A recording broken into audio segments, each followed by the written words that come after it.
नमस्कार दोस्तों, उड़ान आईएएस प्लेटफॉर्म पर आपका स्वागत है। मेरा नाम है नील कुमार और मैं आपके साथ डिस्कस कर रहा हूं आधुनिक भारत का इतिहास। दोस्तों, हमारी हरियाणा पीसीएस के लिए विशेष सीरीज चल रही है। साथ ही साथ दोस्तों, आरओ एआरओ जो कि 2024 में होने वाला है, आपका यूपी पीसीएस, बिहार पीसीएस और अदर एग्जाम्स के लिए भी ये महत्वपूर्ण साबित होगी। तो प्यारे दोस्तों, हम यहाँ पर जो अभी देख रहे थे वो है किसान आंदोलन। और किसान आंदोलनों में अगर हम बात करें, यानी कि फार्मर मूवमेंट की हम बात कर रहे थे, तो फार्मर मूवमेंट को हमने 19वीं शताब्दी में पढ़ा कि 19वीं शताब्दी के किसान आंदोलन और 20वीं शताब्दी के किसान आंदोलन। तो प्यारे दोस्तों, आज हम स्टार्ट करने वाले हैं 19वीं शताब्दी में जितने भी किसान आंदोलन हुए उन सभी को हम देख चुके हैं। आज हम जो देखने वाले हैं वो है 20वीं शताब्दी में हुए किसान आंदोलन। तो प्यारे दोस्तों, मैंने इससे पहले बताया था कि महात्मा गांधी 1915 में अफ्रीका से आते हैं 9 जनवरी 1915 को, और इसी वजह से हर साल हम प्रवासी भारतीय दिवस भी मनाते हैं 9 जनवरी को। तो दोस्तों, उनका पहला जो आरंभिक आंदोलन हुए तो उसको कहा जाता है कि भाई गांधी जी ने भारत में आके केक खाया, CAK, अर्थात चंपारण आंदोलन, अहमदाबाद आंदोलन और खेड़ा आंदोलन। ठीक है, तो सबसे पहले हम आज चंपारण आंदोलन के बारे में देखने वाले हैं, क्योंकि यहाँ से लगातार क्वेश्चन आते हैं, पूछे जाते हैं, तो पता होना चाहिए। तो प्यारे दोस्तों, चंपारण की अगर हम बात करें, चंपारण मूवमेंट आप देख सकते हैं ना, चंपारण आंदोलन या चंपारण कृषक आंदोलन 1917 में हुआ था। और ये दोस्तों गांधी जी का प्रथम सविनय अवज्ञा है, यानी कि फर्स्ट क्या है, ये कह सकते हैं इसको फर्स्ट सिविल डिसोबीडियंस है, first civil disobedience in India. कहाँ पर हुआ है दोस्तों? ये चंपारण क्षेत्र में हुआ, जो कि बिहार में पड़ता है चंपारण। इसका नेतृत्व महात्मा गांधी ने किया। शुरुआत बिहार के लोकल लीडर्स ने की थी। जैसे आप देखेंगे कि यहाँ पर किसी, मतलब जैसे मान लीजिए आपके राजेंद्र प्रसाद थे, है ना, शुक्ला जी थे, इनके कहने पर, है ना, महात्मा गांधी जी जाते हैं चंपारण, देखते हैं पहले क्या कारण था। ठीक है, तो दोस्तों यहाँ पर क्या होता था ना, चंपारण में नील की खेती की जाती थी जबरदस्ती। ठीक है, और एक तिनकटिया सिस्टम हुआ करता था। तिनकटिया सिस्टम में क्या था कि जबरन नील की खेती, एक्चुअली हुआ यह था, मैंने बताया कि औद्योगिक क्रांति हो चुकी है, इंडस्ट्रियल रिवोल्यूशन आ चुका है ब्रिटेन में, और ब्रिटेन जो है उसको कच्चे माल की ज़रूरत है, तो नील और कच्चे माल को तैयार माल में बदल कर फिर से भारत में बेचना है। तो यहाँ पर इंडिगो की खेती करवाई जाती थी, नील की खेती। और एक सिस्टम था जिसको बोलते हैं तीन कटिया सिस्टम या तीन कटिया पद्धति, देख सकते हैं ये नील की जबरन खेती और तीन कटिया व्यवस्था। आखिर ये तीन कटिया व्यवस्था आखिर है क्या, समझने का प्रयास करेंगे। तीन कटिया सिस्टम, मान लो कोई किसान है दोस्तों, और उस किसान के पास ये जो जमीन है, टोटल जमीन है, इस जमीन का जो, मान लीजिए 20 बीघे जमीन है, 20 में से 3 हिस्सों पर, यानी कि 20 बीघा जमीन है मान लो, 20 में से 3 जो सबसे फर्टाइल यानी कि उर्वरक क्षेत्र था, 3 बीघा उस पर, यानी कि आपको अनिवार्य रूप से इंडिगो की खेती करनी पड़ेगी। तो ये था तीन कटिया सिस्टम। ठीक है ना, जैसे मान लो कि ये आपका, इसके पास 20 बीघा जमीन है, ये इस प्रकार से, तो 3 कट्ठा पर, जो भी आपके 3 कट्ठा हैं जो कि बहुत ही ज़्यादा फर्टाइल हैं, उन पर आपको क्या करना पड़ेगा, नील की खेती, इंडिगो की खेती करनी पड़ेगी। ठीक है, ये था 3 कटिया सिस्टम, यानी कि 3/20 कह सकते हैं ना, 20 में से मतलब 3 हिस्सा पर, है ना, क्या करना पड़ता था, इंडिगो की खेती। कि कौन करवाता था? बागान मालिक। बागान मालिक कौन थे? तो ये तो जमींदार हुआ करते थे, या फिर आप कह सकते हैं कि ब्रिटिश कंपनी के ही मतलब होते थे। ठीक है, तो बागान मालिक होते थे, जो कि अंग्रेज होते थे। इसका मतलब ये हुआ था अगर मान लो किसी एरिया पर आप इंडिगो उगाएंगे, तो प्यारे दोस्त वहां पर क्या है, आप उसकी फर्टिलिटी कम हो जाती है, उर्वरक शक्ति भी जमीन की कम होती है। ठीक है, तो यहाँ पर देख सकते हैं ये था, तो नील की खेती जबरदस्ती करवाई जा रही थी। तो राजकुमार शुक्ला, जो कि मैं अभी बात कर रहा था, राजकुमार शुक्ला हो गए, डॉक्टर राजेंद्र प्रसाद हो गए, नरहरि पारीकर हो गए, तो इन लोगों ने इनको क्या बोला था कि भाई यहाँ पर बुलाया था। मेनली जो एक व्यक्ति है, पूछा जाता है कि किसके आमंत्रण पर पहुंचे थे, तो यहाँ आप देखेंगे महात्मा गांधी, राजकुमार जो शुक्ला है, इनके आमंत्रण पर चंपारण में पहुंचे थे। मैं यहाँ देख सकते हैं Mahatma Gandhi reach Champaran on the invitation of Rajkumar Shukla. ठीक है, तो ये तिनकटिया सिस्टम के खिलाफ था, मैंने बता चुका हूँ सारा। महात्मा गांधी जाते हैं, अब आगे की चीज़ों को देखते हैं। ये चंपारण आंदोलन का एक दृश्य है, महात्मा गांधी को आप देख सकते हैं। ठीक है, खैर इस तरफ आएंगे। आंदोलन के दौरान ही इस कई बार पूछ लिया जाता है कि किस आंदोलन के दौरान महात्मा मतलब गांधी जी को महात्मा की उपाधि दी गई थी। तो दोस्तों the title of Mahatma given by, आप देख सकते हैं, Rabindranath Tagore during Champaran movement. Rabindranath Tagore gave Gandhi title. ठीक है, गांधी जी को क्या दिया? महात्मा, इस आंदोलन के दौरान। परिणाम स्वरूप दोस्तों इसमें देख सकते हैं सरकार ने एक आयोग बनाया था। ठीक है, एक आयोग बनाया, कमीशन बनाया, और कमीशन के खुद सदस्य महात्मा गांधी भी थे। आयोगों ने जो किसान हैं, किसानों की मांग या उनके जो आरोप थे, एक्यूज थे, उनको सही माना था और अंततः तिनकटिया पद्धति को यहाँ से समाप्त कर दिया गया। इस प्रकार कह सकते हैं गांधी जी का प्रथम सविनय विज्ञ था जो कि सफल रहा भारत में। ठीक है, बाद में क्या हुआ आप देख सकते हैं यहाँ पर। तो गांधी जी का देखेंगे भारत में प्रथम सविनय विज्ञ था, फर्स्ट सिविल डिसोबीडियंस। अवैध जो वसूली की थी बागान मालिकों ने, उसका 25% बागान मालिकों को वापस करना पड़ा किसानों को। 25%, मान लो 100 रुपये वसूले तो 25 रुपये वापस। गांधी जी के सहयोगी कौन थे इस टाइम पे? राजेंद्र प्रसाद भी थे यहाँ पर जो सपोर्ट कर रहे थे, है ना। मनहर देख सकते हैं, मनोहर थे। ठीक है, उसके बाद देखेंगे देसाई, है ना, नरहरि पारिकर, मनोहर देसाई, नरहरि पारिकर, ब्रज किशोर, जेपी कृपलानी, मजर उल हक। तो ये सारे के सारे क्या थे? इनके सपोर्टर्स थे या फिर अनुयायी थे इस टाइम पे। चंपारण के अन्य प्रमुख नेताओं में बात करें तो अनुग्रह नारायण से भी पूछ लेगा। अनुग्रह नारायण सिंह किस आंदोलन से जुड़े हुए थे? तो दोस्तों चंपारण से। ठीक है, रामनवमी प्रसाद ये भी जुड़े हुए थे, शंभू शरण शर्मा। ठीक है, और राजेंद्र प्रसाद। तो दोस्तों ये पूछ लिया जाता है कि इस फर्स्ट फॉलोअर कौन थे, अनुयायी कौन थे? तो Rajendra Prasad become the first follower of Mahatma Gandhi during this movement. तो मैंने बता दिया दोस्तों। ठीक है, तो यहाँ पर हम मेनली किसान आंदोलन देख रहे थे ना, तो किसान में इसका मतलब क्या? अहमदाबाद तो मिल मजदूर आंदोलन था, तो उसको तो हम यहाँ पर देखने वाले नहीं है। तो दूसरा आंदोलन देखेंगे। दूसरा 20वीं शताब्दी में जो आंदोलन हुआ, किसान आंदोलन दूसरा, वो कौन सा था? तो आप देख सकते हैं खेड़ा आंदोलन। ठीक है, खेड़ा आंदोलन। ये इसको थोड़ा जो है डेट को ठीक कर लेंगे प्यारे दोस्त आप। इसकी जो डेट है ये गलत लिखी हुई है, तो इसकी डेट क्या हो जाएगी? तो ये 1918 हो जाएगा। 1918 तो आप क्या है, 1918 में हुआ था। ठीक है जी। तो एरिया कहाँ पर है? गुजरात में जो खेड़ा है ये है। उसके बाद इसका नेतृत्व महात्मा गांधी कर रहे हैं। ठीक है, वो आप देखेंगे कारण क्या है? फसल बर्बाद हो गई थी दोस्तों, और उसके बावजूद भी ये लगान वसूल रहे थे पूरा का पूरा। जबकि राजस्व संहिता, यानी कि कुल मिला के एक ऐसा कानून बना हुआ था जिसको आप राजस्व संहिता बोलते हैं, और या रिवेन्यू कोड में लिखा हुआ था, यदि यदि कुल उत्पादन का 1/4 से कम उत्पादन होता है तो पूरी तरह राजस्व समाप्त कर दिया जाएगा। मैंने ये बोला कि देखो राजस्व संहिता थी जो कि अंग्रेजों ने ही बनाई थी, तो उसमें ये लिखा हुआ था कि भाई अगर मान लीजिए टोटल प्रोडक्शन इस एरिया में मान लो 100 किलो हो रहा है, लेकिन किसी वजह से, ठीक है, 100 केजी अगर किसी वजह से 25, यानी कि आपका 25% कम होता है। 1/4 का मतलब 25%, इसका मतलब ये हुआ उससे भी कम होता है, यानी कि केवल मान लो इसमें केवल 25% ही कितना हुआ है? 25 केजी ही हुआ है। यानी कि पूरे एरिया में पहले 100 किलो चावल होते थे, अब केवल 25 किलो हुआ है। तो अगर 25 किलो से भी कम हुआ है, 1/4 से भी कम, तो पूरा का पूरा जो लगान था वो माफ कर दिया जाता था। लेकिन प्यारे दोस्त यहाँ पर फसल बर्बाद हो गई। ठीक है, लेकिन फिर भी जो लैंड रेवेन्यू था वो इन्होंने कंटिन्यू बराबर रखा, बढ़ा रखा, घटाया नहीं। इसके खिलाफ था ये आंदोलन। ठीक है, चलिए आगे देखेंगे। तो ये सारी बातें इस तरफ अंग्रेजी में लिख रही हैं। खेड़ा आंदोलन, ठीक है, रीजन खेड़ा था, लीडरशिप महात्मा गांधी कर रहे थे, रीजन था।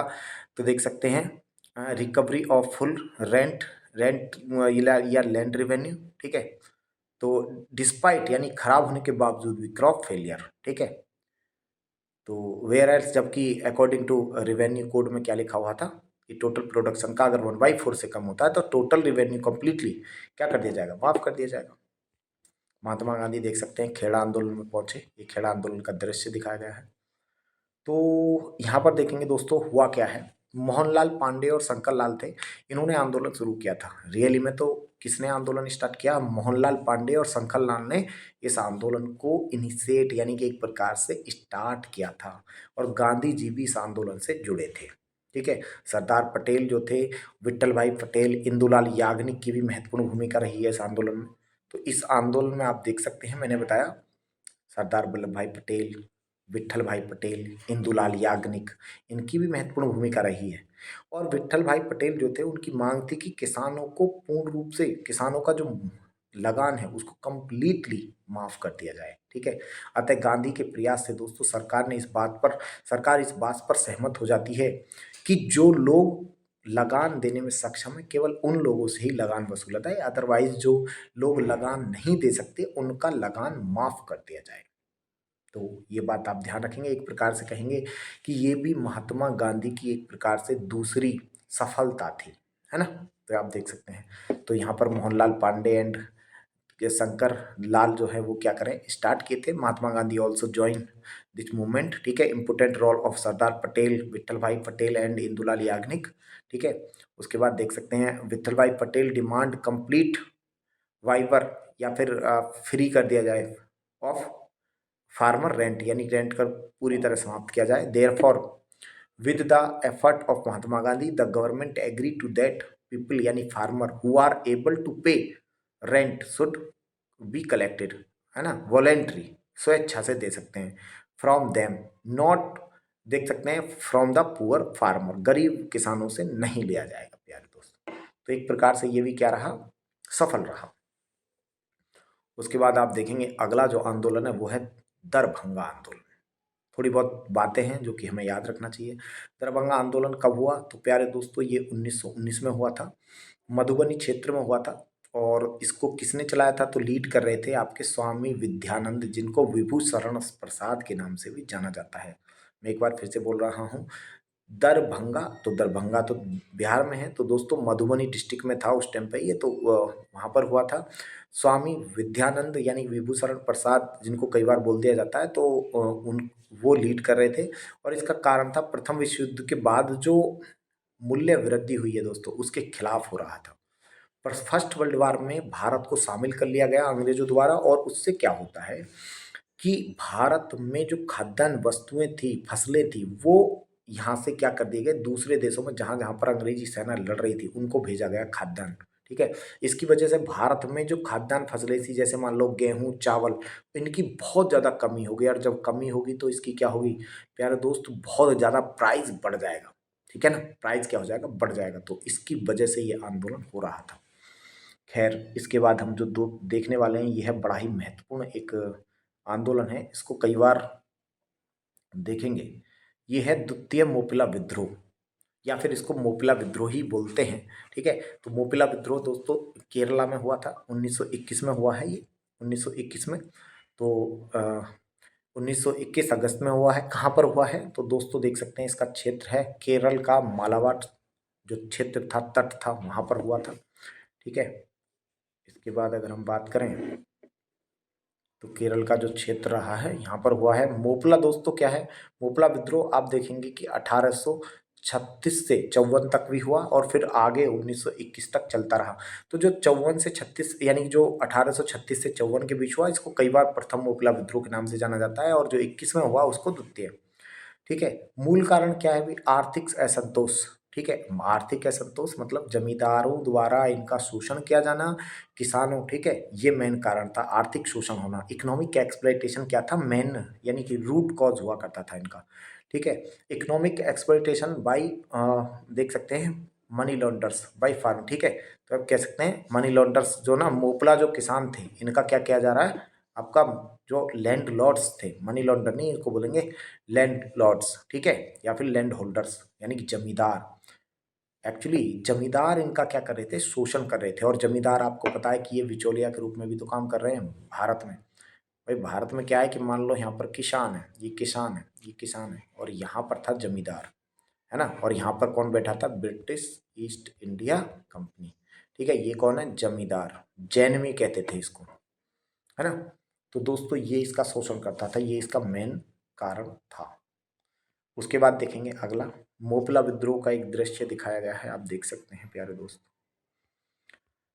यहाँ पर देखेंगे, किंतु यहाँ पर किसान विद्रोह को बाद में जो है सांप्रदायिक रूप दे दिया गया, यानी कि ये पहले स्टार्ट हुआ था किसान विद्रोह के रूप में, पर बाद में दोस्तों ये सांप्रदायिक बन गया, ठीक है। कुल मिला के ये हिंदू मुस्लिम युद्ध में कन्वर्ट हो गया। कैसे हो गया जरा देखेंगे। यहाँ पर देखेंगे दोस्तों, इसको आप समझने का प्रयास करेंगे कि यहाँ पर जो किसान है उनको उनको मोपला कह रहे हो आप, और वो अधिकांश यहाँ पर मुस्लिम है। और दोस्तों जो जैनमी है, जमींदार को क्या बोलते थे, जैनमी, वो अधिकांश मुस्लिम थे। तो ये किसान आंदोलन के रूप में स्टार्ट तो हुआ है, पर प्यारे दोस्त ये बाद में कन्वर्ट हो गया एक कम्युनल फॉर्म में, कम्युनल राइट्स में ये कन्वर्ट हो गया 1921 में, ठीक है। क्योंकि जो अधिकांश किसान है वो कौन है, वो आपके मोपला जो है वो मुस्लिम्स हैं, और दूसरी तरफ जो अधिकांश जमींदार है जिनको आप जैनमी बोल रहे हो वो कौन है, आपके हिंदू हैं। तो आपस में हिंदू मुस्लिम हो गया, और इसकी वजह से इसको क्या बोलते हैं, सांप्रदायिक दंगों में ये कन्वर्ट हो गया था बाद में, ठीक है। अब हम आगे देखते हैं प्यारे दोस्तों, चलिए आगे लिखा हुआ है संयुक्त प्रांत में। यहाँ पर देखेंगे संयुक्त प्रांत में किसान आंदोलन। कुल मिलाकर संयुक्त प्रांत को इंग्लिश में क्या बोलते थे, आप कह सकते हैं यूनाइटेड प्रोविंस, अर्थात उत्तर प्रदेश, वर्तमान उत्तर प्रदेश का नाम पहले क्या हुआ करता था, यूनाइटेड प्रोविंस हुआ करता था। दोस्तों वहाँ पर कौन कौन से आंदोलन हुए हैं, है ना, उनको बारे में थोड़ा बहुत पता होना चाहिए, महत्वपूर्ण है, तो इसलिए देख लेते हैं। एक आंदोलन हुआ था दोस्तों, एका आंदोलन, एका मूवमेंट 1921 में ही हुआ है। क्षेत्र है उत्तर प्रदेश के, उत्तर प्रदेश का, जहाँ पर आप देख सकते हैं हरदोई है, बहराइच और सीतापुर। कहाँ पर हुआ था, हरदोई, बहराइच और सीतापुर। इसको नेतृत्व करा था मदारी पासी, मदारी पासी इसको लीड कर रहे थे। और आप देखेंगे वहीं पर कि इसका कारण क्या है, 50% लगान बढ़ा दिया गया है एक प्रकार से, ठीक है। और बेगारी प्रथा भी है, तो एक तो लगान में वृद्धि करना, ठीक है, 50% लगान में बढ़ोतरी करना, और बेगारी प्रथा यानी कि बाउंडेड लेबर या फोर्स लेबर, जबरदस्ती काम कराना बिना पैसा के, इसको क्या बोलते हैं, बाउंडेड लेबर, यार कि बंधुआ मजदूरी भी बोलते हैं, बेगारी प्रथा भी बोलते हैं, ठीक है। ये दो मेन कारण थे दोस्तों। 1922 के आसपास इसको कुचल दिया गया था, ठीक है, क्रश कर दिया गया, कुल मिला के दमन कर दिया गया था इसका। खैर हम आगे देखते हैं, छोटा ही आंदोलन था। ये आंदोलन प्यारे दोस्तों बड़ा ही महत्वपूर्ण है, बारदौली आंदोलन। बारदौली आंदोलन को आप आईएमपी कह सकते हैं, ठीक है। ये महत्वपूर्ण आंदोलन है और यहाँ से आता है क्योंकि क्वेश्चन लगातार पूछे जाते हैं, महत्वपूर्ण है। बारदौली दोस्तों पहले तो ये कहाँ पर हुआ था, बारदौली ताल्लुक में हुआ था, यानी कि बारदौली ताल्लुक कुल मिला के जैसे मान लो जो ब्लॉक हुआ करता था उसको बोलते थे एक प्रकार से। बारदौली ताल्लुक या तहसील जो आप अभी कहते हो, तो ताल्लुक में हुआ था, सूरत जिले में पड़ता है, देख सकते हैं ना एरिया क्या है, बारदौली ताल्लुक, सूरत डिस्ट्रिक्ट। नेतृत्व कौन कर रहा है, तो प्यार दोस्तों सरदार वल्लभ भाई पटेल कर रहे हैं इसको लीड, ध्यान रखेंगे। लीडरशिप यानी कि लीड कौन कर रहा है, तो सरदार वल्लभ भाई Patel, but Mahatma Gandhi also participate या फिर ज्वाइन दिस मूवमेंट, है ना। कारण क्या है भाई, राजस्व में क्या किया है, मान लो जैसे पहले 20% था और 22% की और ज़्यादा वृद्धि कर दी, उसके खिलाफ है ये। यानी कि लैंड रेवेन्यू को मेरे प्यारे दोस्तों इन्होंने बढ़ा, 22% का इंक्रीज कर दिया लैंड रेवेन्यू में, तो ये इसका मेन रीज़न है। और दोस्तों अब इसका अंत में क्या हुआ, अंततः इसमें क्या हुआ, लास्ट में अल्टीमेटली अल्टीमेटली अल्टीमेटली क्या हुआ, यहाँ पर देख सकते हैं रिड्यूस रेवेन्यू ग्रोथ, देख सकते हैं, यानी कि जो राजस्व दर था उसको घटाकर बाद में 6.03% करना पड़ा। तो एक प्रकार से कह सकते हो कि ये भी जो है ना काफ़ी मतलब सफल रहा अपने उद्देश्य में, ठीक है। काफ़ी महत्वपूर्ण आंदोलन है, लेकिन इस आंदोलन के यहाँ से क्वेश्चन तो आते ही आते हैं, लेकिन इस आंदोलन के दौरान कई सारी चीज़ें हुई हैं, ठीक है। जैसे आपने सुना हो सरदार जो वल्लभ भाई पटेल हैं, इनको सरदार की उपाधि कब मिली, तो प्यार दोस्त किसने दी, तो बारदौली की महिलाओं ने दी थी इसी दौरान। तो देखते हैं इस दौरान क्या क्या हुआ है, महत्वपूर्ण चीज़ें हैं, आंदोलन बड़ा ही महत्वपूर्ण है। इस आंदोलन के दौरान क्या हुआ है दोस्तों, एक तो देख सकते हैं इस आंदोलन के दौरान फरवरी 1900 आप देख सकते हैं, ठीक है, 28 में, मतलब ये किसको दिया गया, पटेल को, सरदार, महिलाओं ने सरदार की उपाधि, इसको 28 करना, ठीक है, क्योंकि ये आप देख सकते हैं यहाँ पर 1928 में हुआ है। तो ये आंदोलन तो चल ही रहा था ना। तो दोस्तों इनको क्या किया गया है, पटेल की उपाधि, बस ये ध्यान रखना, पटेल की उपाधि, सरदार को सरदार की उपाधि, सरदार पटेल को क्या दिखा है, सरदार की टाइटल किसने दिया है, बारदोली की महिलाओं ने दिया था, बारदोली सत्याग्रह के दौरान। और क्या हुआ है, के एम मुंशी, ध्यान से देखेंगे अगला पॉइंट, के एम मुंशी व लाल जी नारंगी ने बॉम्बे विधानसभा जो थी वह बॉम्बे विधान देख सकते हैं परिषद से त्याग पत्र दे दिया। मैं कह रहा हूँ एम के मुंशी, के एम मुंशी, के एम मुंशी है, लालाजी देख सकते हैं नारंगी resign from the Bombay legislative council. प्यारे दोस्त ये भी पूछा जाता है, इंपॉर्टेंट है। सर बारदौली में दिखाया हुआ देख सकते हैं आप, मूवमेंट का एक दृश्य है, सरदार वल्लभ भाई पटेल, ठीक है, ये लीड कर रहे हैं, दिखाया हुआ है, सारे सारे लोग पार्टिसिपेट किए। और भी चीज़ें दोस्तों, गांधी जी कब पहुंचे थे तो थोड़ा सा पता हो, इसके बारे में हमें सब बातें थोड़ी सी पता होनी चाहिए। गांधी जी देख सकते हैं 1928 में 2 अगस्त को पहुंचे थे। सरकार ने ब्लूमफील्ड और मैक्सवेल जांच समिति बनाई थी, government appoint Bloomfield and Maxwell inquiry committee, ठीक है। और इस समय बॉम्बे के गवर्नर दोस्तों देख सकते हैं कौन थे, विल्सन थे, है ना, और वायसराय जो थे वो लॉर्ड इरविन थे, है ना, इरविन थे। तो ये थोड़ा सा आपको याद रखेंगे। एक पॉइंट नोट करके यहाँ पे लिखा हुआ है अवध किसान सभा, दोस्तों ये आपकी 1920 में बनी थी और इसके जो फाउंडर थे वो बाबा रामचंद्र थे, ठीक है जी। तो प्यारे दोस्तों यहाँ तक हमने देखा, और जो अभी एक कुछ किसान आंदोलन बाकी हैं उसको भी हम देखेंगे नेक्स्ट वीडियो में। अगर वीडियो अच्छा लगा हो तो दोस्तों अपने दोस्तों को शेयर करिए, लाइक करिए, सब्सक्राइब करिए चैनल को। बहुत बहुत धन्यवाद, मिलते हैं नेक्स्ट वीडियो में, थैंक यू।